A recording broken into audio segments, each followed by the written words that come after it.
Hello students, welcome to Panchajanya IAS. ನಾನು ನವೀನ್ ಕುಮಾರ್. ಇವತ್ತಿನ the Hindu ಪತ್ರಿಕೆ ವಿಶ್ಲೇಷಣೆಗೆ ನಿಮಗೆಲ್ಲರಿಗೂ ಸ್ವಾಗತ. ನಿನ್ನೆ ಹಾಗೂ ಇವತ್ತಿನ ಮುಖ್ಯ ವಿಷಯಗಳನ್ನ ನೋಡ್ತಾ ಹೋಗೋಣ. ಮೊದಲನೇದು, Nepal appointed Sushila Karki as its first woman prime minister after dissolving parliament, marking a historical political shift. ನೇಪಾಳದಲ್ಲಿ ಸುಶೀಲಾ ಕರ್ಕಿ ಅವರು ಪ್ರಧಾನಮಂತ್ರಿಯಾಗಿ ನೇಮಕಗೊಂಡಿದ್ದಾರೆ. ಈ ಮೂಲಕ ಪ್ರಥಮ ಮಹಿಳಾ ಪ್ರಧಾನಮಂತ್ರಿ ನೇಪಾಳದಾಗಿ ಅವರು ಈಗ ಕಾರ್ಯನಿರ್ವಹಿಸಲಿಕ್ಕಿದ್ದಾರೆ. ರಾಜಕೀಯ ಇತಿಹಾಸದಲ್ಲಿ ಇದೊಂದು ಹೊಸ ಅಧ್ಯಾಯ ಅಂತ ಹೇಳಬಹುದು. ಇನ್ನು prime minister in Nepal is appointed by president and hold powers to form cabinet, oversee elections and manage governance under the constitution. ಅಲ್ಲಿನ ಪ್ರಧಾನಮಂತ್ರಿಯನ್ನ ನಮ್ಮ ದೇಶದಲ್ಲಿರೋ ಹಾಗೆ ಅಧ್ಯಕ್ಷರು ಅಂದ್ರೆ ರಾಷ್ಟ್ರಾಧ್ಯಕ್ಷರು ನೇಮಿಸ್ತಾರೆ.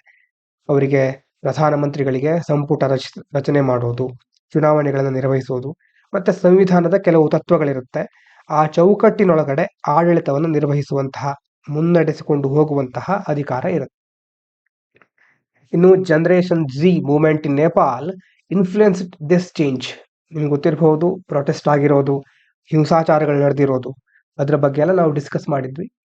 ಈ ಒಂದು ದೊಡ್ಡ ಬದಲಾವಣೆ ಆಗ್ಲಿಕ್ಕೆ ಕಾರಣ Gen Z movement, showing how youth led democratic demands can reshape political leadership and constitutional processes. ಅಂದ್ರೆ ಇದರಿಂದ ಏನು ಗೊತ್ತಾಗುತ್ತೆ ನಮ್ಗೆ ಅಂದ್ರೆ, ಯುವ ಜನತೆಯ ನೇತೃತ್ವದ ಒಂದು ದೊಡ್ಡ ಚಳುವಳಿಗಳು, ಅವರು ಯಾವಾಗ ಯುವ ಜನರು ಮುಂದೆ ಬಂದು ಬೇಡಿಕೆಗಳನ್ನ ಇಡ್ತಾರೋ, ದೊಡ್ಡ ಮಟ್ಟದಲ್ಲಿ ಬದಲಾವಣೆಗಳಿಗೆ ಆಗ್ರಹಿಸ್ತಾರೋ, ಆವಾಗ ರಾಜಕೀಯ ನಾಯಕತ್ವ ಅದರ ಜೊತೆ ಸಾಂವಿಧಾನಿಕ ಪ್ರಕ್ರಿಯೆಗಳು ಹೇಗೆ ಬೇರೆ ಒಂದು ಟರ್ನ್ ತಗೊಳುತ್ತೆ ಅನ್ನೋದಕ್ಕೆ ಇದೊಂದು ಸಾಕ್ಷಿ.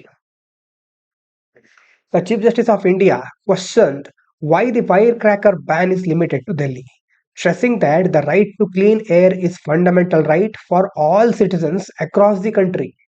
ಪಟಾಕಿ ನಿಷೇಧ ಮಾಡಿರೋದು ದೆಹಲಿಗೆ ಸೀಮಿತ ಆಗಿದೆ, ಆದ್ರೆ ಅಲ್ಲಿ ಮಾತ್ರ ಯಾಕೆ ನಿಷೇಧ ಮಾಡಿದ್ದೀರಿ? ಇಡೀ ದೇಶಕ್ಕೆ ನಿಷೇಧ ಮಾಡಬಹುದಲ್ವಾ? ಸ್ವಚ್ಛ ಗಾಳಿಯನ್ನ ಪಡೆಯೋದು ಎಲ್ಲಾ ನಾಗರಿಕರಿಗೂ ಇರುವಂತಹ ಮೂಲಭೂತ ಹಕ್ಕು. ಹಾಗಾಗಿ ಕೇವಲ ದೆಹಲಿಯ ಜನರು ಮಾತ್ರ ಅದನ್ನ ಪಡ್ಕೊಳ್ಳೋದು ಸರಿಯಲ್ಲ, ಎಲ್ಲರಿಗೂ ಸ್ವಚ್ಛ ಗಾಳಿಯ ಹಕ್ಕು ಸಿಗಲಿ ಅಂತ ಹೇಳ್ತಾ ಇದ್ದಾರೆ. Supreme Court of India has the power to extend such policies nationwide under Article 21. ಸಂವಿಧಾನದ 21ನೇ ವಿಧಿ ಪರಿಚ್ಛೇದದ ಅಡಿಯಲ್ಲಿ ಏನ್ ಹೇಳ್ತಾರೆ, ನಮಗೆ ಜೀವಿಸುವ ಹಕ್ಕಿದೆ. ಹಾಗಾಗಿ ಈ ಜೀವಿಸುವ ಹಕ್ಕಿನ ಅಡಿಯಲ್ಲಿ ಹಲವಾರು ಬೇರೆ ಬೇರೆ ಹಕ್ಕುಗಳು, ಉಪ ಹಕ್ಕುಗಳು ಬರ್ತಾ ಹೋಗುತ್ತೆ. ಹಾಗಾಗಿ ಸುಪ್ರೀಂ ಕೋರ್ಟ್ ಸಹ ಇಂತಹ ಒಂದು ಹಕ್ಕಿನ ಅಡಿಯಲ್ಲಿ ಕೆಲವು ನೀತಿಗಳನ್ನ ದೇಶಾದ್ಯಂತ ವಿಸ್ತರಿಸಿ ಅಂತ ರೆಕಮೆಂಡ್ ಮಾಡಬಹುದು. ಅದನ್ನು ವಿಸ್ತರಿಸುವ ಅಧಿಕಾರ ಸಹ ಈಗ ಸರ್ಕಾರಕ್ಕಿದ್ರೆ ಅದಕ್ಕೆ ತಾಕೀತು ಮಾಡಲಿಕ್ಕೆ ಅವಕಾಶ ಇದೆ. ಈ ಮೂಲಕ ಕಾನ್ಸ್ಟಿಟ್ಯೂಷನಲ್ ರೈಟ್ಸ್ ಗಳನ್ನ ಪ್ರೊಟೆಕ್ಟ್ ಮಾಡೋದು ಸುಪ್ರೀಂ ಕೋರ್ಟ್ ಇರಬಹುದು, ಸಂವಿಧಾನ ಇರಬಹುದು, ಅದನ್ನ ನಿರ್ವಹಿಸಿಕೊಂಡು ಹೋಗೋದು ಮುಖ್ಯವಾಗಿ ನಾವು ನೋಡಬಹುದು. Air pollution in India is recurring public health crisis caused by fire crackers, stubble burning, vehicles and industries, requiring a uniform national policy instead of region specific wands. ಈ ಏರ್ ಪೊಲ್ಯೂಷನ್ ಅನ್ನೋದು ವಾಯು ಮಾಲಿನ್ಯ ಗೊತ್ತಿದೆ ನಿಮ್ಗೆ, ತುಂಬಾ ಬೇರೆ ಬೇರೆ ಕಾರಣಗಳಿದೆ ಇದಕ್ಕೆ. ಒಂದು ಪಟಾಕಿ ಸುಡೋದು, ಕೃಷಿ ತ್ಯಾಜ್ಯ, ಅದೇ ರೀತಿ ವಾಹನಗಳಿಂದಿರಬಹುದು, ಕೈಗಾರಿಕೆಗಳಿಂದ, ಹೀಗೆ ತುಂಬಾ ಬೇರೆ ಬೇರೆ ಕಾರಣಗಳಿಂದ ಇದು ಉಂಟಾಗ್ತಾ ಇದೆ. ಸಾರ್ವಜನಿಕರ ಆರೋಗ್ಯಕ್ಕೆ ಸಂಬಂಧಪಟ್ಟ ಹಾಗೆ ಇಟ್ಸ್ ಅನ್ ಬಿಗ್ ಇಶ್ಯೂ. ಅದಕ್ಕೆ ಪ್ರಾದೇಶಿಕ ನೀತಿಗಳಿಗಿಂತ ಈಗ ಕೆಲವೊಂದ್ ಕಡೆ ಬ್ಯಾನ್ ಮಾಡೋದಕ್ಕಿಂತ ಎಲ್ಲಾ ಕಡೆ ಈ ಒಂದು ಸಮಸ್ಯೆ ಇರೋದ್ರಿಂದ ರಾಷ್ಟ್ರೀಯ ಮಟ್ಟದ ಒಂದು ನೀತಿಯ ಅವಶ್ಯಕತೆ ಇದೆ ಅಂತ ಇಲ್ಲಿ ಹೇಳ್ತಾ ಇದ್ದಾರೆ.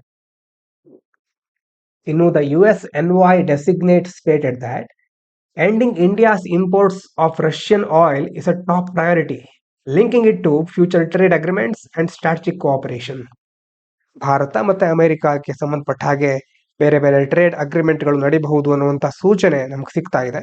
ಆದ್ರೆ ಆ ಅಗ್ರಿಮೆಂಟ್ಗಳಲ್ಲಿ, ಮಾತುಕತೆಗಳಲ್ಲಿ ಭಾರತ ಏನ್ ಮಾಡ್ಬೇಕಂತ ಹೇಳ್ತಾ ಇದ್ದಾರೆ ಅಂತಂದ್ರೆ, ರಷ್ಯಾದಿಂದ ತೈಲ ಆಮದುಗಳನ್ನ ನಿಲ್ಲಿಸಬೇಕು, ಅಲ್ಲಿಂದ ನಾವು ತೈಲವನ್ನ ಆಮದು ಮಾಡಬಾರ್ದು ಅಂತ ಮುಖ್ಯವಾಗಿ ಅದಕ್ಕೆ ಆದ್ಯತೆ ಕೊಡಿ ಅಂತ ಅಮೆರಿಕದ ರಾಯಭಾರಿಗಳು ಹೇಳ್ತಾ ಇದ್ದಾರೆ. Russian oil exports have become a major global issue after Ukraine war. Ukraine war ಆದ ನಂತರ ಇದೊಂದು ಮೇಜರ್ ಇಶ್ಯೂ ಆಗಿ ನಮಗೆ ಮುಖ್ಯವಾಗಿ ಮುನ್ನೆಲೆಗೆ ಬರ್ತಾ ಇದೆ. As western sanction aims to reduce Moscow energy revenue while countries like India seek cheaper crude. ಒಂದ್ ಕಡೆ ಈ ವೆಸ್ಟರ್ನ್ ಕಂಟ್ರೀಸ್ಗಳು, ಅಮೆರಿಕ, ಈ ಯುರೋಪಿಯನ್ ಯೂನಿಯನ್, ಕೆಲವೊಂದು ದೇಶಗಳು ರಷ್ಯಾ ಏನಾಗಬೇಕು, ಸ್ವಲ್ಪ ಎನರ್ಜಿ ರೆವೆನ್ಯೂ, ಅದರಿಂದ ರಷ್ಯಾದಿಂದ ಕ್ರೂಡ್ ಆಯಿಲ್ ಬೇರೆಯವರು ಖರೀದಿ ಮಾಡೋದನ್ನ ಕಡಿಮೆ ಮಾಡಿದ್ರೆ ರಷ್ಯಾಕ್ಕೆ ರೆವೆನ್ಯೂ ಕಡಿಮೆ ಆಗುತ್ತೆ. ಅದನ್ನ ಬೇರೆ ದೇಶಗಳು ಬಯಸ್ತಾ ಇದ್ವು. ಆದ್ರೆ ಇದೇ ಸಂದರ್ಭದಲ್ಲಿ ಇಂಡಿಯಾದಂತಹ ಎಷ್ಟೋ ದೇಶಗಳು ಕಡಿಮೆ ಬೆಲೆಯಲ್ಲಿ ಆಯಿಲ್ ಸಿಗುತ್ತಲ್ವಾ, ಕ್ರೂಡ್ ಆಯಿಲ್. ಹಾಗಾಗಿ ರಷ್ಯಾದಿಂದ ಖರೀದಿ ಮಾಡೋದನ್ನ ಕೆಲವರು ಮುಂದುವರಿಸಿದ್ರು, ಇನ್ನು ಕೆಲವರು ಜಾಸ್ತಿ ಮಾಡಿದ್ರು. ಜಾಸ್ತಿ ಆಯಿಲ್ ಅನ್ನ ಮೊದಲಿಗಿಂತ ಖರೀದಿ ಮಾಡ್ಲಿಕ್ಕೆ ಪ್ರಾರಂಭಿಸಿದ್ರು. ಸಾರಿ. ಇನ್ನು India US relations involve balancing strategic interest, where energy security, trade negotiations, and geopolitical alignments play a key role in shaping foreign policy decisions. ನಮ್ಮ ಹಾಗೂ US ರಿಲೇಷನ್ನು ತುಂಬಾ ಡೈನಾಮಿಕ್ ಆಗಿ ಚೇಂಜ್ ಆಗ್ತಾ ಇರುತ್ತೆ. ದೇಶದ ನಾಯಕರು ಹಿಂದಿನ ತಿಂಗಳು ಇದ್ದ ಹಾಗೆ ಇವತ್ತು ಇರೋದಿಲ್ಲ. ಅವರೊಳಗಡೆ ಬೇರೆ ಬೇರೆ ಮಾತುಕತೆಗಳು, ಭಿನ್ನಾಭಿಪ್ರಾಯಗಳು ಬಂದರೂ ಸಹ ಏನೋ ಒಂದು ಒಳ್ಳೆಯ ಸೂಚನೆ ಅವಾಗ ಸಿಗ್ತಾ ಇರುತ್ತೆ. ಆದರೆ ಅದರಲ್ಲಿ ಮುಖ್ಯವಾಗಿ ಎನರ್ಜಿ ಸೆಕ್ಯೂರಿಟಿ, ಇಂಧನ ಭದ್ರತೆ, ಮತ್ತೆ ವ್ಯಾಪಾರಕ್ಕೆ ಸಂಬಂಧಪಟ್ಟಂತಹ ಮಾತುಕತೆಗಳು, ಟ್ರೇಡ್ ನೆಗೋಸಿಯೇಷನ್ಸ್, ಮತ್ತೆ ಜಿಯೋ ಪೊಲಿಟಿಕಲ್ ಅಲೈನ್ಮೆಂಟ್ ಅಂತಂದ್ರೆ ಏನು? ಜಿಯೋ ಪೊಲಿಟಿಕಲ್ ಮೊದಲೊಂದು ಸಾರಿ ನೋಡಿದ್ವಿ, ಜಿಯೋಗ್ರಫಿ ಮತ್ತೆ ಪೊಲಿಟಿಕ್ಸ್, ಅದು ಎರಡರ ಮೂಲಕ ಹೇಗೆ ಇಂಟರ್ನ್ಯಾಷನಲ್ ರಿಲೇಷನ್ಗಳು ಚೇಂಜ್ ಆಗ್ತಾ ಹೋಗುತ್ತೆ ಅನ್ನುವಂತಹ ಮುಖ್ಯವಾದ ಅಂಶ. ನಮ್ಮ ದೇಶ ಜಿಯೋ ಪೊಲಿಟಿಕಲ್ ಆಗಿ ಒಂದೋ ಪ್ರಾದೇಶಿಕವಾಗಿ ಅಥವಾ ದೇಶದ ಮತ್ತೆ ಜಾಗತಿಕ ಮಟ್ಟದಲ್ಲಿ ಯಾವ ಒಂದು ದೇಶವನ್ನು ಅನುಸರಿಸ್ತಾ ಇದ್ದೇವೆ, ಯಾವ್ಯಾವ ದೇಶಗಳ ಜೊತೆ ನಾವು ಕೈ ಜೋಡಿಸ್ತಾ ಇದ್ದೇವೆ ಅನ್ನೋದು ಸಹ ಇಂಪಾರ್ಟೆಂಟ್. ಇದನ್ನೆಲ್ಲ ಅಮೆರಿಕ ಸೂಕ್ಷ್ಮವಾಗಿ ನೋಡ್ತಾ ಇರುತ್ತೆ. ಹಾಗಾಗಿ ಅದು ಟ್ರೇಡ್ ಅಗ್ರಿಮೆಂಟ್ಗಳ ಮೇಲೆ ಎಫೆಕ್ಟ್ ಆಗಬಹುದು. ಫಾರಿನ್ ಪಾಲಿಸಿ ಡಿಸಿಷನ್ಗಳಲ್ಲಿ ಅದು ಮುಖ್ಯವಾದ ವಿಷಯವಾಗಿ ಕನ್ಸಿಡರ್ ಆಗುತ್ತೆ. ಇನ್ನು Russia and Belarus have started large scale joint military drills near NATO's eastern borders, raising security concerns in Europe as Poland mobilizes additional troops. Russia ಮತ್ತೆ ಬೆಲಾರಸ್ ಒಂದ್ ಕಡೆ ಜಂಟಿ ಸೇನಾಭ್ಯಾಸವನ್ನು ಆರಂಭಿಸಿದ್ದಾವೆ, ಮತ್ತೆ ಪೋಲೆಂಡ್ ಏನ್ ಮಾಡ್ತಾ ಇದೆ, ಹೆಚ್ಚುವರಿ ಪಡೆಗಳನ್ನು ನಿಯೋಜಿಸ್ತಾ ಇದೆ. ಹೀಗಾಗಿ ಯುರೋಪ್ನಲ್ಲಿ ಭದ್ರತಾ ಆತಂಕ ಹೆಚ್ಚಾಗ್ತಾ ಇದೆ. ನ್ಯಾಟೋ ಅಂತಂದ್ರೆ ಏನು? North Atlantic Treaty Organisation. ಇದೇನು ಮಿಲಿಟರಿ ಅಲಯನ್ಸ್, ಮಿಲಿಟರಿ ಮೈತ್ರಿಕೂಟ. 1949ರಲ್ಲಿ ಮುಖ್ಯವಾಗಿ ಸ್ಥಾಪನೆ ಆಗಿರೋದು. ಕಲೆಕ್ಟಿವ್ ಡಿಫೆನ್ಸ್ ಅಂತ ಕರೀತಾರೆ. ಏನು ಹಾಗಂತಂದ್ರೆ, where an attack on one member treated as an attack on all. ಒಂದು ದೇಶದ ಮೇಲೆ ದಾಳಿ ಆದ್ರೆ ಅದು ಇಡೀ ಗುಂಪಿನ ಮೇಲೆ, ಇಡೀ ಒಂದು ಮೈತ್ರಿಕೂಟದ ಮೇಲೆ ದಾಳಿ ಆದ ಹಾಗೆ ಅಂತ ಎಲ್ಲಾ ದೇಶಗಳು ಪ್ರತಿದಾಳಿಯನ್ನ ಮಾಡುತ್ತವೆ. ಇನ್ನು Belarus is a land locked country. ನೋಡಿ, ಇದು ಬಹಳ ಇಂಪಾರ್ಟೆಂಟ್ ಆದ ಒಂದು ವಿಷಯ. ಫಿಲ್ಮ್ಸ್ ಅಲ್ಲಿ ಈ ಪ್ಲೇಸಸ್ ಇನ್ ಕಾನ್ಫ್ಲಿಕ್ಟ್, ಎಲ್ಲೆಲ್ಲಿ ಈ ತರ ಕಾನ್ಫ್ಲಿಕ್ಟ್ಗಳು ಇದೆಯೋ ಅದರ ಬಗ್ಗೆ ಕ್ವಶನ್ಗಳನ್ನ ಫಿಲ್ಮ್ಸ್ ಅಲ್ಲಿ ಕೇಳ್ತಾನೆ ಬಂದಿದ್ದಾರೆ. ಬೆಲಾರಸ್ ಅಂತಂದ್ರೆ ಅದರ ಸುತ್ತಮುತ್ತಲು ಇರುವ ದೇಶಗಳು ಯಾವುದು, ಮತ್ತೆ ಯಾವ್ಯಾವ ನದಿ ಹರಿಯುತ್ತೆ, ಯಾವ್ದಾದ್ರು ಸಿ ಅಕ್ಕಪಕ್ಕದಲ್ಲಿ ಇದೆಯಾ, ಮುಖ್ಯವಾಗಿ ಯಾವ್ದಾದ್ರು ಒಂದು, ಈಗ ಹೇಳ್ತೀವಲ್ವಾ ಭೂಮಧ್ಯ ರೇಖೆ, ಇಕ್ವೇಟರ್, ಕ್ಯಾಪ್ರಿಕಾನ್, ಕ್ಯಾನ್ಸರ್, ಇದ್ಯಾವ್ದಾದ್ರು ಪಾಸ್ ಆಗ್ತಾ ಇದೆಯಾ, ಮುಖ್ಯವಾದ ಸರೋವರಗಳು, ಲೇಕ್ಸ್ಗಳು ಯಾವ್ದಾದ್ರು ಇದೆಯಾ, ಪ್ರತಿಯೊಂದನ್ನು ಸಹ ನಾವು ನೋಡ್ಕೋಬೇಕಾಗತ್ತೆ. ಒಂದು ಮುಖ್ಯವಾಗಿ ಇಂತಹ ಸಂದರ್ಭದಲ್ಲಿ ಲ್ಯಾಂಡ್ ಲಾಕ್ಡ್ ಕಂಟ್ರಿ ಇದು, ಈಸ್ಟರ್ನ್ ಯುರೋಪ್ ನಲ್ಲಿ ಇರೋದು, ಮತ್ತೆ ರಷ್ಯಾ, ಪೋಲೆಂಡ್, ಲಿಥುವೇನಿಯಾ, ಉಕ್ರೇನ್ ಜೊತೆ ಬಾರ್ಡರ್ ಅನ್ನ ಶೇರ್ ಮಾಡ್ಕೊಳ್ಳುತ್ತೆ. Often acting as Moscow's closest ally the regional security matters. ಅಂತಂದ್ರೆ ರಷ್ಯಾ, ಮಾಸ್ಕೋ ಅಂದ್ರೆ ರಷ್ಯಾ ಇಲ್ಲಿ ಹೇಳ್ತಾ ಇರೋದು, ರಷ್ಯಾಕ್ಕೆ ಈ ಪ್ರಾದೇಶಿಕ ಭದ್ರತಾ ವಿಷಯಗಳಲ್ಲಿ ಒಂದು ಒಳ್ಳೆ ಫ್ರೆಂಡ್ ರೀತಿ, ನಿಕಟ ಮಿತ್ರ ಅಂತ ಹೇಳ್ತೀವಲ್ವಾ, ಆ ರೀತಿ ಇದು ವರ್ಕ್ ಮಾಡುತ್ತೆ. No, the Prime Minister urged peace and harmony in Manipur, which has faced prolonged ethnic violence between hill and valley communities since 2023, while inaugurating development projects. ಅಭಿವೃದ್ಧಿ ಯೋಜನೆಗಳನ್ನ ಪ್ರಧಾನಮಂತ್ರಿಯವರು ಮಣಿಪುರದಲ್ಲಿ ಉದ್ಘಾಟಿಸ್ತಾ ಇದ್ದಾರೆ. ಈ ಸಂದರ್ಭದಲ್ಲಿ ಶಾಂತಿ ಮತ್ತೆ ಸೌಹಾರ್ದತೆಗೆ ಕರೆ ನೀಡಿದ್ದಾರೆ. ಯಾಕಂತಂದ್ರೆ 2023ರಿಂದ ಮೊದಲು ಸಹ ಇತ್ತು, ಆದ್ರೆ ತುಂಬಾ ದೊಡ್ಡ ಮಟ್ಟಕ್ಕೆ ಈಗ ಹೋಗ್ತಾ ಇದೆ. ಅಲ್ಲಿ ಬೆಟ್ಟ ಸಹ ಇದೆ, ಕಣಿವೆ ಸಹ ಇದೆ. ಆ ಬೆಟ್ಟದಲ್ಲಿರೋ ಕಮ್ಯುನಿಟಿಗಳು, ಅಲ್ಲಿರೋ ಸಮುದಾಯಗಳು ಹಾಗೂ ಕಣಿವೆಯಲ್ಲಿರೋ ಸಮುದಾಯಗಳ ನಡುವೆ ಘರ್ಷಣೆ, ಜನಾಂಗೀಯ ಹಿಂಸಾಚಾರ ನಡೀತಾನೆ ಇದೆ. ನೋಡಿ, ಮುಖ್ಯವಾಗಿ ಮೇಟಿಸ್ ಮತ್ತೆ ಇನ್ನೊಂದು ಕೂಕೀಸ್ ಅಂತಿದೆ. ಮೇಟಿಸ್ ಅಂತಂದ್ರೆ ವ್ಯಾಲಿ ಬೇಸ್ಡ್ ಕಮ್ಯುನಿಟಿ, ದೊಡ್ಡ ಬೆಟ್ಟ, ಮೇಲ್ಗಡೆ ಬೆಟ್ಟ, ಕೆಳಗಡೆ ಕಣಿವೆ. ಬೆಟ್ಟದ ಮೇಲಿರೋರು ಯಾರು? ಕೂಕೀಸ್. ನೋಡಿ, ಹಿಲ್ ಬೇಸ್ಡ್ ಟ್ರೈಬಲ್ ಗ್ರೂಪ್ಸ್, ಮೇಲ್ಗಡೆ ಕೂಕೀಸ್, ಕೆಳಗಡೆ ಇರೋರು ಮೇಟಿಸ್, ವ್ಯಾಲಿ ಬೇಸ್ಡ್ ಕಮ್ಯುನಿಟೀಸ್. ಹೀಗಾಗಿ ಇವ್ರು ಈ ಒಂದು ಸಮುದಾಯಗಳ ನಡುವೆ ಆವಾಗ ಜನಾಂಗೀಯ ಸಂಘರ್ಷ ನಡೀತಾ ಇರುತ್ತೆ. ಮುಖ್ಯವಾಗಿ ಅವರ ಐಡೆಂಟಿಟಿ, ಗುರುತಿಗೆ ಸಂಬಂಧಪಟ್ಟ ಹಾಗೆ, ಲ್ಯಾಂಡ್ ರೈಟ್ಸ್ ಮತ್ತೆ ರಿಪ್ರೆಸೆಂಟೇಷನ್, ಎಲ್ಲದಕ್ಕೆ ಸಂಬಂಧಪಟ್ಟಂತಹ ವಿಷಯಗಳು ಚರ್ಚೆ ಆಗ್ತಾ ಇರುತ್ತೆ. ಅದಕ್ಕೆ ಸಂಬಂಧಪಟ್ಟ ಹಾಗೆ ಸಂಘರ್ಷಗಳು ಸಹ ನಡೀತಾ ಇರುತ್ತೆ. ಇನ್ನು Kerala cabinet approved the Kerala forest amendment bill 2025, empowering the chief wildlife warden order immediate killing of wild animals attacking humans in habitations and allowing farmers to freely cultivate and sell sandalwood from private land. Kerala ಸರ್ಕಾರ ಅರಣ್ಯ ತಿದ್ದುಪಡಿ ಮಸೂದೆಯನ್ನ ಅಂತಂದ್ರೆ ಈಗ ನೋಡಿ, Kerala forest amendment bill, ಇವರು wild life protection act ಬಗ್ಗೆ link ಆಗುತ್ತೆ, ಆದ್ರೆ ಇವರು ಅಮೆಂಡ್ ಮಾಡ್ತಾ ಇರೋದು ಕೇರಳ ಫಾರೆಸ್ಟ್ ಅಮೆಂಡ್ಮೆಂಟ್ ಬಿಲ್. ಅದಕ್ಕೆ ಅನುಮೋದನೆಯನ್ನು ಸಿಕ್ಕಿದೆ ಈಗ. ಇದ್ರ ಪ್ರಕಾರ ವನ್ಯಜೀವಿ ವಾರ್ಡನ್ ಅಂತ ಇರ್ತಾರೆ. ಈಗ ಯಾವ್ದಾದ್ರು ಒಂದು ವಾಸಸ್ಥಳಗಳಲ್ಲಿ ಈ ಮಾನವರ ಮೇಲೆ ಹ್ಯೂಮನ್ ಅನಿಮಲ್ ಕಾನ್ಫ್ಲಿಕ್ಟ್ ಅಂತ ಕರೀತೇವೆ, ಮಾನವರಿಗೆ ಸಂಬಂಧಪಟ್ಟ ಹಾಗೆ ಈ ಕಾಡು ಪ್ರಾಣಿಗಳಿಂದ ತೊಂದರೆ ಆಗೋದು, ಅಂತಹ ಪ್ರಾಣಿಗಳನ್ನ ತಕ್ಷಣ ಕೊಲ್ಲಲಿಕ್ಕೆ ಈ ಒಂದು ಕಾಯ್ದೆಯ ಅಡಿಯಲ್ಲಿ ಅಥವಾ ಮಸೂದೆಯ ಅಡಿಯಲ್ಲಿ ಅಧಿಕಾರ ನೀಡಲಾಗಿದೆ. ಅದೇ ರೀತಿ ರೈತರು ತಮ್ಮ ಖಾಸಗಿ ಭೂಮಿಯಲ್ಲಿ ಶ್ರೀಗಂಧವನ್ನು ಬೆಳೆಸಲಿಕ್ಕೆ, ಮಾರಾಟ ಮಾಡಲಿಕ್ಕೆ ಸಹ ಅನುಮತಿ ಕೊಟ್ಟಿದ್ದಾರೆ. Kerala forest act 1961 state law, ಇದೊಂದು ಕೇರಳದ ಕಾನೂನು, regulating forest and wildlife in Kerala. ಆ ರಾಜ್ಯದಲ್ಲಿ ಅರಣ್ಯ ಮತ್ತೆ ವನ್ಯಜೀವಿಗಳಿಗೆ ಸಂಬಂಧಪಟ್ಟಂತಹ ಕಾಯ್ದೆ.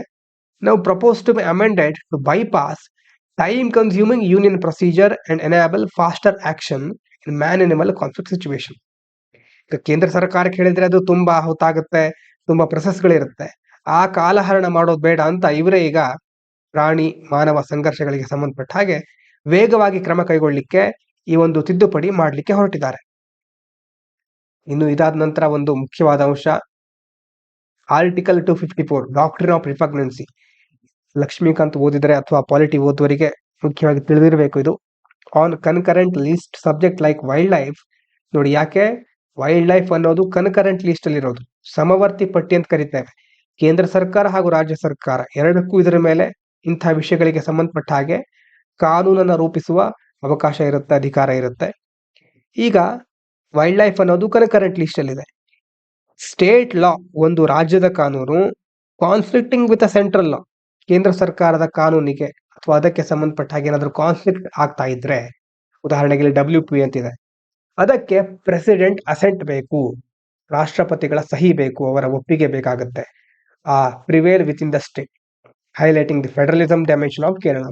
ಅಂತಂದ್ರೆ ಒಕ್ಕೂಟ ವ್ಯವಸ್ಥೆ ಇದೆಯಲ್ವಾ ನಮ್ದು, ಆ ಒಕ್ಕೂಟ ವ್ಯವಸ್ಥೆಯನ್ನ ಕಾಪಾಡ್ಕೊಂಡು ಹೋಗ್ಲಿಕ್ಕೆ ಈ ಒಂದು ಪ್ರಮುಖವಾದ ಅಂಶಗಳನ್ನ ಸೇರಿಸಿದ್ದಾರೆ. ಆದ್ರೂ ಇದರಲ್ಲಿ ನೋಡಿ, ಸೆಂಟರ್ಗೆ ಹೆಚ್ಚು ಪವರ್ ಇದೆ ಅಂತ ನಮ್ಗೆ ಕಾಣಿಸುತ್ತೆ.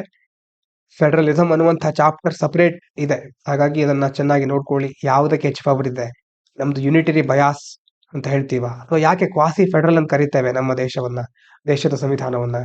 ಹಾಗಾಗಿ ಅಂತ ವಿಷಯಗಳನ್ನ ನೋಡ್ಕೊಳ್ತಾ ಇರಿ, ಕೇಳ್ತಾರೆ ಮುಂದಿನ ವರ್ಷ ಪ್ರಿಲಿಮ್ಸ್ ಅಲ್ಲಿ.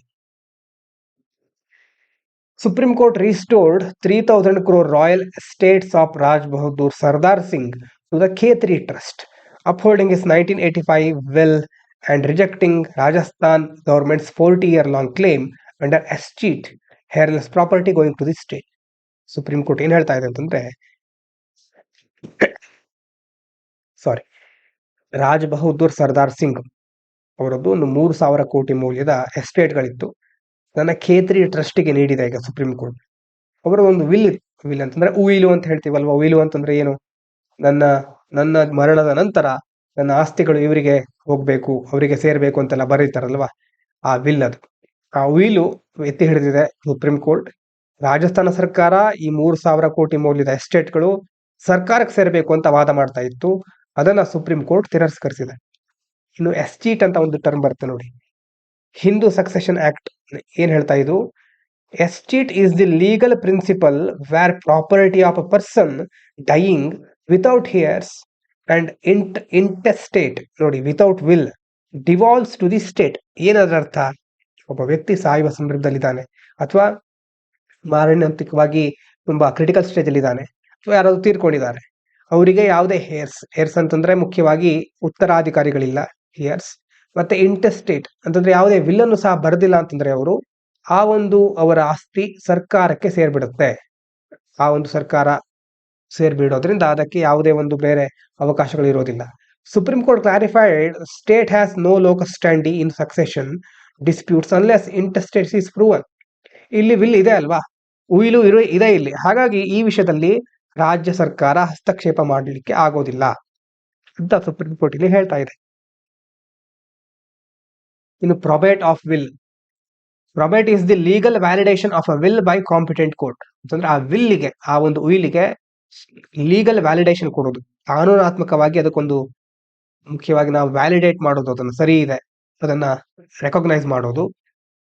The supreme court held that once probate is granted only legitimate heirs can contest and state cannot interfere as a stranger in private succession matter. ಆ ವಿಲ್ಲಿಗೆ ಅನುಮೋದನೆ ಸಿಕ್ಕ ನಂತರ ಯಾರಿಗೆ ಕಾನೂನುಬದ್ಧವಾಗಿ ಉತ್ತರಾಧಿಕಾರಿಗಳು ಅಂತ ಇರ್ತಾರಲ್ವಾ ಅವರಿಗೆ ಮಾತ್ರ ಅದರ ಬಗ್ಗೆ ಏನಾದ್ರೂ ಕ್ರಮ ಕೈಗೊಳ್ಳಿಕ್ಕೆ ಅವಕಾಶ ಇದೆ. ಅವರು ಬಂದು ವಿರೋಧಿಸಬಹುದು ಹೊರತು ರಾಜ್ಯ ಸರ್ಕಾರ ಇರಬಹುದು ಅಥವಾ ಯಾವುದೇ ಸರ್ಕಾರ ಬಂದು ಅಲ್ಲಿ ಹಸ್ತಕ್ಷೇಪ ಮಾಡಲಿಕ್ಕೆ ಅವಕಾಶ ಇಲ್ಲ ಅಂತ ಸುಪ್ರೀಂ ಕೋರ್ಟ್ ಹೇಳ್ತಾ ಇದೆ. ಇನ್ನು RBI data shows that in 2024-25 about 56% of India's outward FDI, nearly 1946 crore of 3488.5 crore, went to low tax jurisdiction like Singapore, Mauritius, UAE, Netherlands, UK, Switzerland, Singapore. ನೋಡಿ, with Singapore, Mauritius and UAE alone accounting for over 40%. ಏನ್ ಹೇಳ್ತಾ ಇದ್ದಾರೆ, RBI ಒಂದು data ಬಿಡುಗಡೆ ಮಾಡಿದೆ. ಅದರ ಪ್ರಕಾರ FDI ನೋಡೋಣ ಮುಂದೆ. FDI ಹೊರಗಿನ FDI outward foreign direct investment. ಇದು ಔಟ್ವರ್ಡ್ ಅಂತಂದ್ರೆ ನಮ್ಮ ದೇಶದಲ್ಲಿರೋ ಉದ್ಯಮಿಗಳು ಬೇರೆ ದೇಶದಲ್ಲಿ ಮಾಡ್ತಿರ್ತಕ್ಕಂಥ ಇನ್ವೆಸ್ಟ್ಮೆಂಟ್. ಅದರಲ್ಲಿ 56% almost Singapore, Mauritius, UAE, Netherland, UK ಇಂಥ ದೇಶಗಳಲ್ಲಿ ಹೂಡಿಕೆ ಆಗ್ತಾ ಇದೆ. ಅದರಲ್ಲೂ ಸಿಂಗಾಪುರ, ಮಾರಿಷಸ್, UAE ಇದೆಯಲ್ವಾ ಅವರ ಪಾಲು 40%ಗಿಂತ ಜಾಸ್ತಿ ಇದೆ. ಇದಕ್ಕೆ tax havens or low tax jurisdiction ಅಂತ ಕರೀತಾರೆ. ಯಾಕಂತಂದ್ರೆ ಇಂಥ ದೇಶಗಳಲ್ಲಿ ಟ್ಯಾಕ್ಸ್ ಹೆವನ್ಸ್ ಅಂತ ಯಾಕೆ ಹೇಳೋದು ಅಂತಂದ್ರೆ they are countries with very low or no corporate tax. ಇಂಥ ದೇಶಗಳಲ್ಲಿ ಒಂದೋ ತುಂಬಾ ಕಡಿಮೆ ತೆರಿಗೆ ಇರುತ್ತೆ ಅಥವಾ ತೆರಿಗೆನೇ ಇರೋದಿಲ್ಲ. ಈಸಿ ಫಂಡ್ ಟ್ರಾನ್ಸ್ಫರ್ ರೂಲ್ಸ್, ಹಣ ವರ್ಗಾವಣೆಗೆ ಸಂಬಂಧಪಟ್ಟ ಹಾಗೆ ತುಂಬಾ ಸರಳವಾದ ನೀತಿಗಳನ್ನು ಹೊಂದಿರುತ್ತವೆ. ಇನ್ವೆಸ್ಟರ್ ಫ್ರೆಂಡ್ಲಿ ರೆಗ್ಯುಲೇಷನ್, ಹೂಡಿಕೆ ಮಾಡೋದಾದ್ರೂ ಸರಳವಾದ ನಿಯಂತ್ರಕ ಕ್ರಮಗಳಿರುತ್ತೆ. ಇದಕ್ಕೋಸ್ಕರ these regulations and opportunity used by companies to route investment abroad for tax efficiency, joint ventures, strategic financing. ಎಲ್ಲ ಕಾರಣಗಳಿಂದಾಗಿ ಕಂಪನಿಗಳು ತಮ್ಮ ತೆರಿಗೆ ದಕ್ಷತೆಯನ್ನು ಹೆಚ್ಚಿಸಿಕೊಳ್ಳಿಕ್ಕೆ ಅಂತಂದ್ರೆ ಕಡಿಮೆ ಟ್ಯಾಕ್ಸ್ ತುಂಬೋದು ಮತ್ತೆ ಹೆಚ್ಚು ಪ್ರಾಫಿಟ್ ಅನ್ನ ಗಳಿಸೋದು ಮತ್ತೆ ಜಂಟಿ ಉದ್ಯಮಗಳನ್ನ ಮಾಡಲಿಕ್ಕೆ ತಮಗೆ ಬೇಕಾದ ಹಾಗೆ ಹಣಕಾಸು ವ್ಯವಸ್ಥೆಗಳನ್ನ ನಿರ್ವಹಿಸಿಕೊಂಡು ಹೋಗ್ಲಿಕ್ಕೆ ಈ ಟ್ಯಾಕ್ಸ್ ಹೆವನ್ಗಳಲ್ಲಿ ಹೂಡಿಕೆ ಮಾಡುತ್ತವೆ. Outward foreign direct investment refers to investment made by Indian companies in businesses abroad. ಯಾವುದೋ ವಿದೇಶದಲ್ಲಿರುವ ಬಿಸ್ನೆಸ್ಗಳಲ್ಲಿ ಭಾರತದ ಕಂಪನಿ ಇನ್ವೆಸ್ಟ್ ಮಾಡೋದಕ್ಕೆ ಔಟ್ವರ್ಡ್ ಫಾರಿನ್ ಡೈರೆಕ್ಟ್ ಇನ್ವೆಸ್ಟ್ಮೆಂಟ್ ಅಂತ ಕರೀತೇವೆ. RBI data records the first level destination. ಅಂದ್ರೆ ಫಸ್ಟ್ ನಮ್ಮ ದೇಶದ ಕಂಪನಿಗಳು ಏನ್ ಮಾಡುತ್ತೆ, ನಮ್ಮ ದೇಶದ ಕಂಪನಿಗಳು ಬೇರೆ ದೇಶಕ್ಕೆ ಹೋಗಿ ಫಸ್ಟ್ ಲೆವೆಲ್ ಅಲ್ಲಿ ಸಿಂಗಾಪುರದಲ್ಲಿ ಇನ್ವೆಸ್ಟ್ ಮಾಡುತ್ತೆ. ಅದಕ್ಕೆ ಟ್ಯಾಕ್ಸ್ ಹೆವನ್ ಅಂತ ಕರೀತೇವೆ. ಇದು ಇನ್ನೊಂದು ಕಂಟ್ರಿಗೆ ಇಂಟರ್ಮೀಡಿಯರಿ ಆಗಿರಬಹುದು. ಇವರು ಇಲ್ಲಿ ಇನ್ವೆಸ್ಟ್ ಮಾಡ್ತಾರೆ, ಈ ಕಂಟ್ರಿಯಿಂದ ಇನ್ನೊಂದು ಕಂಟ್ರಿಗೆ ಮಿಡ್ಲ್ ಲೆವೆಲ್ ಅಲ್ಲಿ ಇದು ವರ್ಕ್ ಆಗುತ್ತೆ. So which may be serve as intermediate hubs for final investment in third countries. ಭಾರತದಿಂದ ಇಲ್ಲಿ ಬಂತು, ಇಲ್ಲಿಂದ ಮುಂದೆ ಬೇರೆ ಪ್ರಕ್ರಿಯೆಗಳಿಗೆ ಇದು ಹೆಲ್ಪ್ ಮಾಡುತ್ತೆ. ಈ ದೇಶದಲ್ಲಿ ರೂಲ್ಸ್ಗಳು, ರಿಸ್ಟ್ರಿಕ್ಷನ್ಗಳು ಕಡಿಮೆ ಇರುತ್ತೆ, ಹಾಗಾಗಿ ಇದನ್ನ ಉದ್ಯಮಿಗಳು ಯೂಸ್ ಮಾಡ್ಕೊಳ್ತಾರೆ. ಇನ್ನು Indian researchers found that local HIV strains show resistance to some broadly neutralizing antibodies, especially against the V3C3 region of the viral spike protein, making them less effective compared to HIV strains in other countries. ಭಾರತದಲ್ಲಿ ಕೆಲವು ಸಂಶೋಧನೆಗಳು ಆಗ್ತಾ ಇರುತ್ತೆ. ಈಗ HIV ತಳಿಗಳು, ಆ ವೈರಸ್ಗೆ ಸಂಬಂಧಪಟ್ಟಂತಹ ಕೆಲವೊಂದು ವೇರಿಯಂಟ್ಸ್, ಕೆಲವು ಪ್ರತಿಕಾಯ ಅಂತ ಇರುತ್ತಲ್ವಾ ನಮ್ದು ಆಂಟಿಬಾಡೀಸ್, ಅದಕ್ಕೆ ರೆಸಿಸ್ಟೆನ್ಸ್ ತೋರಿಸ್ತಾ ಇವೆ. ಅದರಲ್ಲೂ V3C3 ಸ್ಪೈಕ್ ಪ್ರೋಟೀನ್ ಅಂತಿದೆ. ಇದು ನಿಮ್ ನೋಡಿದಾಗ ಒಂದೇ ಸಾರಿ ಅರ್ಥ ಆಗೋದು ಸ್ವಲ್ಪ ಕಷ್ಟ ಆಗಬಹುದು, ಆದ್ರೆ ಸೈನ್ಸ್ ಅಂಡ್ ಟೆಕ್ನಾಲಜಿ ಓದಿದ್ಮೇಲೆ ಜಾಸ್ತಿ ಹೆಲ್ಪ್ ಆಗಬಹುದು ಇಂಥದ್ದು. ಅದಕ್ಕೆ ಯಾಕಂತಂದ್ರೆ ಫಿಲಿಮ್ಸ್ ಅಲ್ಲಿ ಸೈನ್ಸ್ ಅಂಡ್ ಟೆಕ್ನಾಲಜಿಗೆ ಸಂಬಂಧಪಟ್ಟ ಹಾಗೆ ಹಿಂದೂ ಆರ್ಟಿಕಲ್ಗಳು, ಅದರಲ್ಲೂ ಕರೆಂಟ್ ಅಫೇರ್ಸ್ಗೆ ಸಂಬಂಧಪಟ್ಟ ಹಾಗೆ ಈ ಭಾನುವಾರ ಬರುತ್ತಲ್ವಾ ಇಂಥ ಆರ್ಟಿಕಲ್ಗಳ ಮೇಲೆ ಫೋಕಸ್ ಮಾಡ್ತಾರೆ.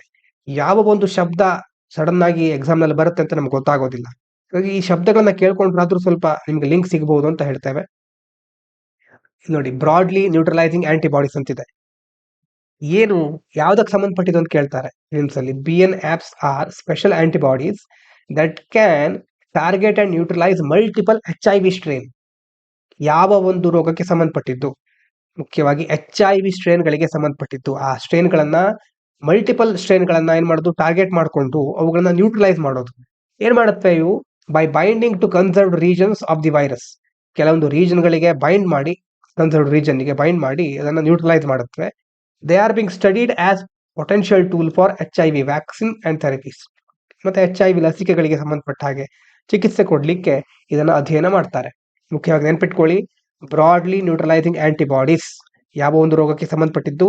HIV ಸ್ಟ್ರೇನ್ಗಳನ್ನ ಟಾರ್ಗೆಟ್ ಮಾಡಿಕೊಂಡು ಅದನ್ನ ನ್ಯೂಟ್ರಲೈಸ್ ಮಾಡ್ಲಿಕ್ಕೆ. ಅಷ್ಟಾದ್ರೂ ಈಗ ನೆನಪಿದ್ರೆ ಸದ್ಯಕ್ಕೆ ಒಳ್ಳೇದು. HIV ಡೈವರ್ಸಿಟಿ ಇನ್ ಇಂಡಿಯಾ ನೋಡಿ.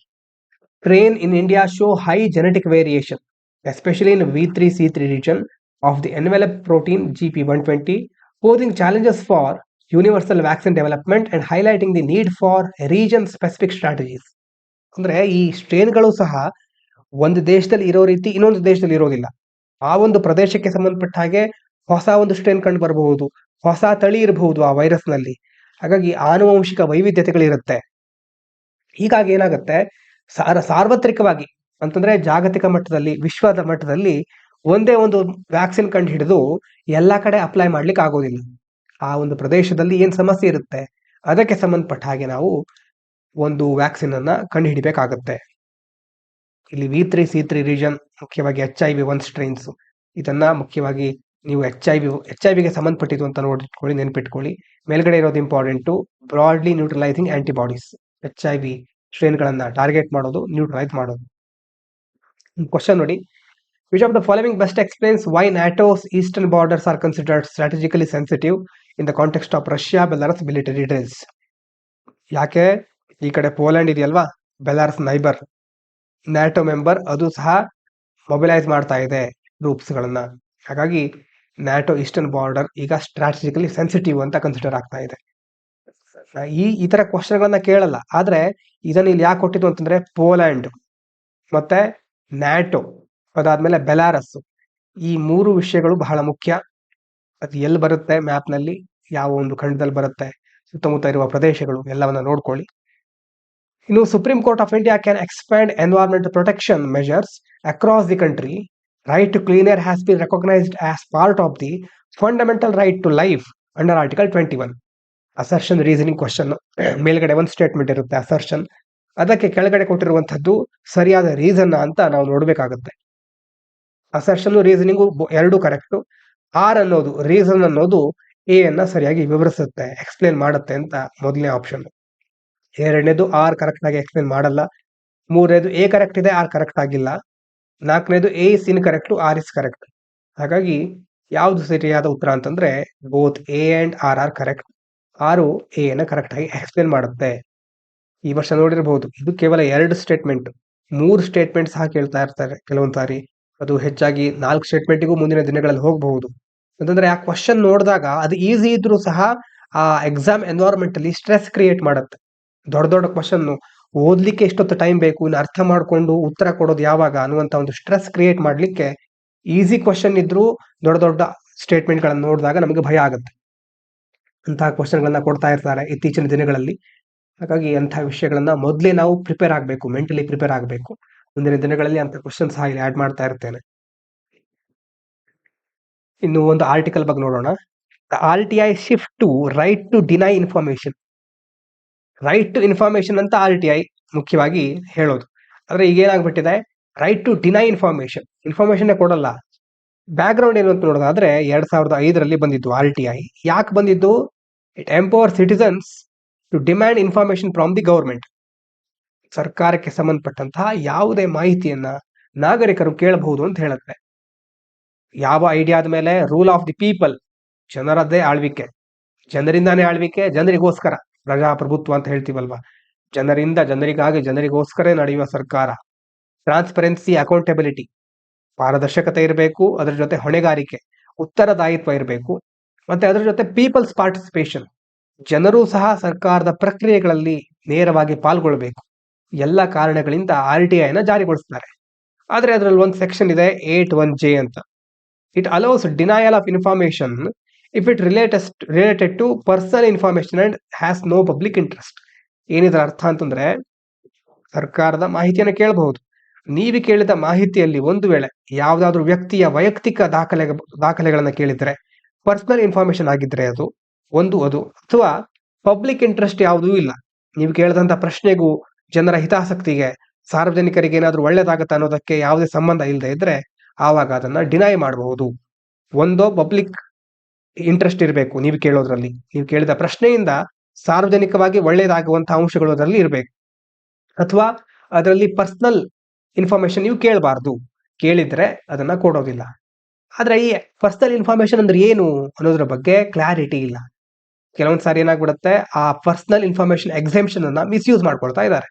ಅಫಿಷಿಯಲ್ಸ್ ಡಿನೈ ಇನ್ಫಾರ್ಮೇಶನ್ ಅಂತಂದ್ರೆ ಪಬ್ಲಿಕ್ ಮ್ಯಾಟರ್ಗೆ ಸಂಬಂಧಪಟ್ಟಿದ್ದ ಆಗಿದ್ರೂ ಸಹ ಅದು ಪರ್ಸನಲ್ ಡೇಟಾ ಅಂತ ಹೇಳಿ ತಿಪ್ಸ್ಕೊಳ್ತಾ ಇದ್ದಾರೆ. ಈಗ ಕೆಲವೊಂದ್ ಸಾರಿ ಅಫಿಷಿಯಲ್ಸ್ ಇರ್ತಾರೆ, ಅಧಿಕಾರಿಗಳಿರ್ತಾರೆ, ಮಂತ್ರಿಗಳಿರ್ತಾರೆ, ಅವರ ಅಸೆಟ್ಗಳಿಗೆ ಸಂಬಂಧಪಟ್ಟ ಇನ್ಫಾರ್ಮೇಶನ್, ಕರಪ್ಷನ್ ಕೇಸಸ್ ಮತ್ತೆ ಸರ್ವಿಸ್ ರೆಕಾರ್ಡ್ ಅದೆಲ್ಲವನ್ನ ಪರ್ಸನಲ್ ಅಂತ ಹೇಳಿ ಕೊಡೋದೇ ಇಲ್ಲ. ಅದರಿಂದಾಗಿ RTI ವೀಕ್ ಆಗ್ತಾ ಇದೆ. ರೈಟ್ ಟು ನೋ ಅನ್ನೋದು ರೈಟ್ ಟು ಡಿನೈ ಆಗ್ತಾ ಇದೆ ಅಂತ ಇಲ್ಲಿ ಆರ್ಟಿಕಲ್ ಹೇಳ್ತಾ ಇದ್ದಾರೆ. ಲಿಂಕ್ ವಿತ್ ಡೇಟಾ ಪ್ರೊಟೆಕ್ಷನ್ ಲಾ, ಇನ್ನೊಂದ್ ಕಡೆ ಡಿಜಿಟಲ್ ಪರ್ಸನಲ್ ಡೇಟಾ ಪ್ರೊಟೆಕ್ಷನ್ ಲಾ 2023 ಇದೆ. ಇದೇನ್ ಹೇಳುತ್ತೆ, ಪರ್ಸನಲ್ ಡೇಟಾವನ್ನ ಇನ್ನಷ್ಟು ಪ್ರೊಟೆಕ್ಟ್ ಮಾಡಬೇಕು ಅಂತ ಹೇಳುತ್ತೆ. Idea of protecting personal data, but definition of personal information are too broad. ಆದ್ರೆ ಯಾವುದು ಪರ್ಸನಲ್ ಇನ್ಫಾರ್ಮೇಶನ್ ಅನ್ನೋದು ಬಹಳ ದೊಡ್ಡದಾಗಿದೆ, ಅದರ ವ್ಯಾಪ್ತಿ ಬಹಳ ದೊಡ್ಡದು. Family details, financial records, association ಇದೆಲ್ಲ ಅದರಲ್ಲಿ ಇನ್ಕ್ಲೂಡ್ ಮಾಡಿದ್ದಾರೆ. ಹಾಗಾಗಿ ಒಂದು ಕಡೆ RTI, ಇನ್ನೊಂದು ಕಡೆ DPDP, digital personal data protection act, ಈ ಎರಡರ ನಡುವೆ ಕಾನ್ಫ್ಲಿಕ್ಟ್ ಎದುರಾಗ್ತಾ ಇರುತ್ತೆ. ಇದರಿಂದ ಏನು ಪರಿಣಾಮಗಳು ಉಂಟಾಗೋದು ಅಂತಂದ್ರೆ, ಪಬ್ಲಿಕ್ ಇನ್ಫಾರ್ಮೇಶನ್ ಆಫೀಸರ್ಸ್ PIOಗಳಂತಿರ್ತಾರೆ, ನಾವು more likely to reject RTI fearing penalties. ಪೆನಾಲ್ಟಿಯ ಒಂದು ಹೆದರಿಕೆಯಿಂದ, ಒಂದು ಭಯದಿಂದ RTI ಅಪ್ಲಿಕೇಶನ್ ರಿಜೆಕ್ಟ್ ಮಾಡಿಬಿಡಬಹುದು. ಅವಾಗ ಏನಾಗ್ಬಿಡುತ್ತೆ, reduces citizens access to vital government information. ಯಾವ ಒಂದು ಮಾಹಿತಿ ಮುಖ್ಯವಾಗಿ ನಾಗರಿಕರಿಗೆ ಬೇಕಾಗಿರುತ್ತೋ ಅದನ್ನೇ ಅವರು ಕೊಡೋದಿಲ್ಲ, ಅದು ಸಿಕ್ಕೋದೇ ಇಲ್ಲ. ಟ್ರಾನ್ಸ್ಪರೆನ್ಸಿ ಸಫರ್ಸ್, ಈ ಕಡೆ ಪಾರದರ್ಶಕತೆಯನ್ನ ನಿರ್ವಹಿಸ್ಕೊಂಡು ಹೋಗ್ಲಿಕ್ಕೆ ಆಗೋದಿಲ್ಲ. ಅಕೌಂಟಬಿಲಿಟಿ ವೀಕ್ ಆಗುತ್ತೆ, ಹೊಣೆಗಾರಿಕೆ ಉತ್ತರದಾಯಿತ್ವ ಅಂತ ಹೇಳ್ತೀವಲ್ವಾ, ಅದು ವೀಕ್ ಆಗ್ತಾ ಹೋಗುತ್ತೆ. ಕರಪ್ಷನ್ ರಿಸ್ಕ್ ಜಾಸ್ತಿ ಆಗ್ತಾ ಹೋಗುತ್ತೆ. ಹಾಗಾದ್ರೆ ಏನ್ ಮಾಡಬೇಕು? Way forward, clear balance. ಒಂದು privacy rights, citizen right to know, ಜನರಿಗೆ ತಿಳಿದುಕೊಳ್ಳುವ ಹಕ್ಕಿದೆ, ಅಧಿಕಾರ ಇದೆ. ಈ ಕಡೆ ಪ್ರೈವಸಿ ರೈಟ್ಸ್ಗಳ ಸಹ ಇದೆ, ನಮ್ಮ ವೈಯಕ್ತಿಕ ದಾಖಲೆಗಳನ್ನ ಸೇಫ್ ಆಗಿ ಇಟ್ಕೊಳ್ಳುವಂತಹ ರೈಟ್ಗಳು ಸಹ ಇದೆ. ಅದು ಎರಡರ ನಡುವೆ ಬ್ಯಾಲೆನ್ಸ್ ಮಾಡಬೇಕು, ಸರಿಯಾಗಿ ಅದನ್ನ ಸಮದೂಗಿಸ್ಕೊಂಡು ಹೋಗಬೇಕು.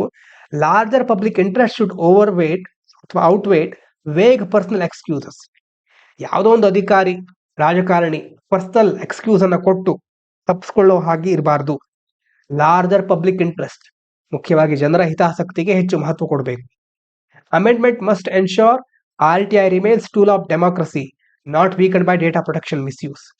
ಈಗ ಇನ್ನೊಂದು ಕಡೆ ಡೇಟಾ ಪ್ರೊಟೆಕ್ಷನ್ ಇದೆಯಲ್ವಾ, ಅದರ ಜೊತೆ ಕಾನ್ಫ್ಲಿಕ್ಟ್ ಆಗದೆ ಇರೋ ರೀತಿ RTI ಅನ್ನ ಒಂದು ಪಾರದರ್ಶಕತೆ ಮೇಂಟೈನ್ ಮಾಡಲಿಕ್ಕೆ, ಪಾರದರ್ಶಕತೆಯನ್ನು ಸಾಧಿಸಲಿಕ್ಕೆ ಒಂದು ಸಾಧನವಾಗಿ ಇಡಬೇಕು. ಆ ಒಂದು ಅದರ ಪವರ್ ಕಡಿಮೆ ಆಗಬಾರ್ದು. ಅದರ ಜೊತೆ ಸಿವಿಲ್ ಸೊಸೈಟಿ, ಒಂದ್ ಕಡೆ ನಾಗರಿಕ ಸಮಾಜ ಇದೆ, ಇನ್ನೊಂದು ಕಡೆ ಜುಡಿಷಿಯರಿ, ನ್ಯಾಯಾಂಗ ವ್ಯವಸ್ಥೆ ಇದೆ.